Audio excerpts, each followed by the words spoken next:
கொஞ்சம்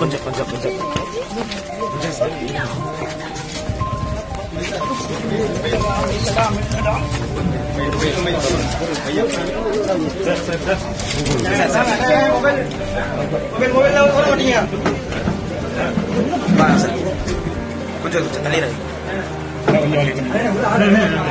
தம்பி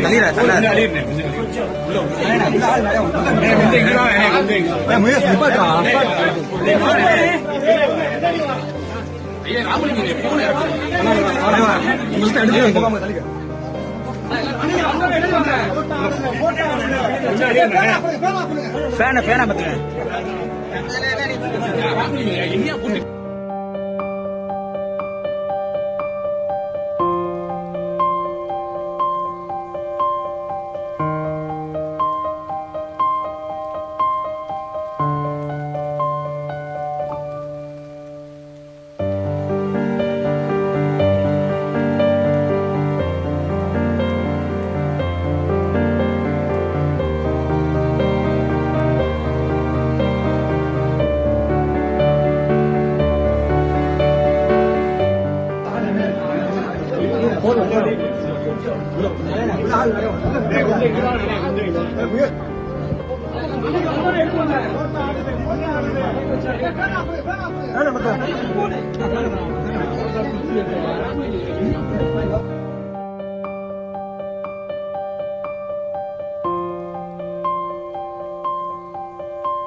சிவகங்கை மாவட்டம் திருபுவனம் கிட்ட இருக்கிற மடப்புரம் கோவில் காவலாளி அஜித்குமார் நகைகளை திருடினதா சொல்லி நிக்கிதா அப்படிங்கிற பெண் கொடுத்த புகாரின் அடிப்படையில போலீஸ் விசாரணை நடத்தினாங்க. அந்த விசாரணையின் போது அஜித்குமாரை போலீஸ் பயங்கரமா அடிச்சு கொடுமைப்படுத்தி இருக்காங்க. இந்த தாக்குதல்ல அஜித்குமார் பரிதாபகரமா உயிரிழந்திருக்காரு. இந்த சம்பவம் ஒட்டுமொத்த தமிழகத்தையே அதிர்ச்சிக்குள்ளாக்கி இருக்குன்னு தான் சொல்லணும். பலரும் காவல்துறையோட இந்த செயலுக்கு கண்டனங்களை எழுப்பிட்டு வராங்க. இந்த சூழ்நிலையில அஜித்குமார் குடும்பத்தினரை தளபதி விஜய் நேர்ல சந்திச்சு ஆறுதல் சொல்லியிருக்காரு. அப்ப எடுக்கப்பட்ட வீடியோஸ் தான் இப்ப சோசியல் மீடியால வைரல் ஆயிட்டு இருக்கு. மேலும் நிவாரணமா 2 லட்சம் ரூபாயும் கொடுத்து உதவி இருக்காரு. பலரும் தளபதி விஜயோட இந்த செயலை பாராட்டிட்டு வராங்க. தளபதி விஜய் இப்படி பண்றது முதல் முறை கிடையாது. அனிதா இருந்தப்போ அவங்க குடும்பத்தினரை சந்திச்சாரு. கள்ளக்குறிச்சியில கள்ளசாராயம் குடிச்சு இறந்தவங்க குடும்பத்தையும் சந்திச்சாரு. மேலும் தூத்துக்குடி துப்பாக்கி சூடு சம்பவம் அப்பவும் உயிரிழந்த குடும்பத்தை சந்திச்சு ஆறுதல் சொல்லி இருந்தாரு அப்படிங்கறதும் குறிப்பிடத்தக்கது.